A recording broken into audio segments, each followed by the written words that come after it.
The stage is set when the first reading is from the prophet Amos. Amos was always the beloved prophet of Cesar Chavez, Martin Luther King, anybody who cared about the poor, because Amos was always on the side of the poor and against the priests, who were usually on the side of the rich. And so he's setting the stage for this gospel. It's a parable, it's a story, it's clearly not meant to be taken historically. We have Abraham as a stand-in for God. We have a God eternally torturing people. It's simply a story to make a point, but it makes an important point.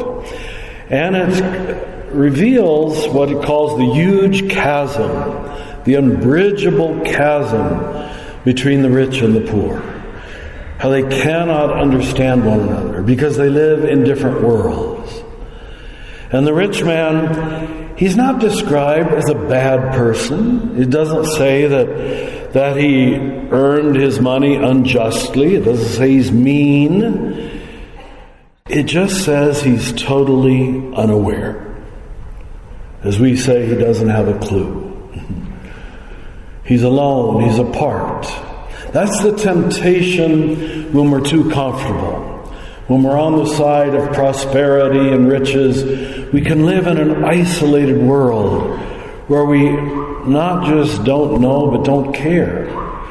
Because we can buy our way out of pain. We can ignore the people, as we used to say, on the other side of the tracks.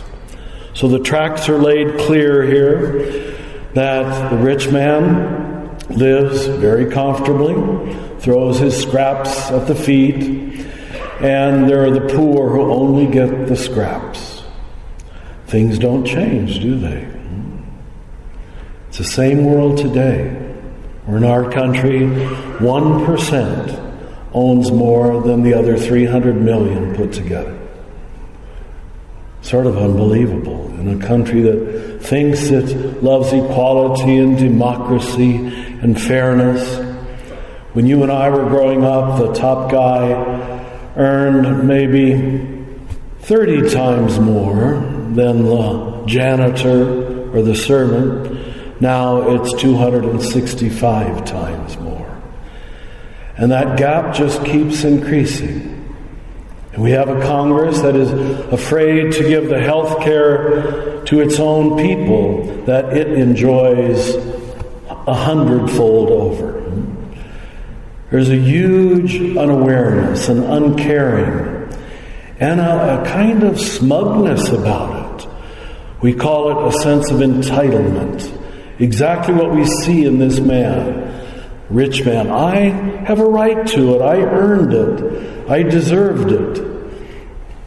Of course, that's so opposite of the attitude of faith, where we know that we don't deserve anything, that everything's a gift. I grew up in America just like you did, but I had white skin, farm family from Kansas. We weren't rich. In fact, my parents were rather poor. But the whole system was created for white middle-class boys to succeed. It was easy. Went off to the seminary, soon called a priest. And the whole system works in my favor. I'm showed deference because I'm a priest. I'm trusted because I have white skin. Doesn't mean anything in the eyes of God. Nothing. Who you are is who you are in the heart of God, and that is absolutely the same. And the poor man is just as important as the supposed rich man. But we've got to admit, brothers and sisters, most of us, if we'd be honest, we don't see things that way, even those of us who are poor. And the reason we know that is we know that what we all admire, what we all imitate, the movies we want to see, are never about homeless people. No.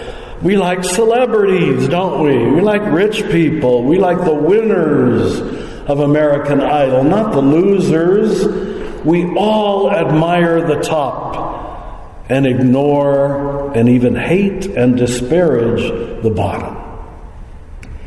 So this parable is called a reversal story. It's not to be taken literally, but it is meant to be taken seriously. That don't think the way we have arranged the world is the arrangement of God.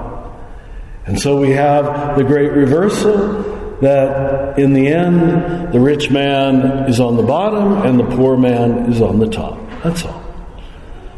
So it is set up to help you mistrust the way things look now, the way things appear, and to call into question our own evaluation of things. Because we got to admit, a lot of poor people aren't any different than the rich. They just want to be rich. They're just as materialistic, just as self-centered as the so-called rich. And I know some rich people who are extremely generous and who care about the poor and work for social justice and work for change much better than a lot of poor people do. So it's never like it appears. And some people who are poor don't care about immigrants, don't care about homeless. They just care about themselves. So all of us have to be prepared to be surprised.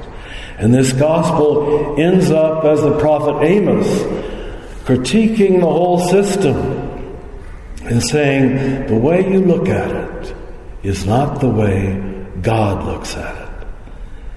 And the goal is to look at everything through God's eyes.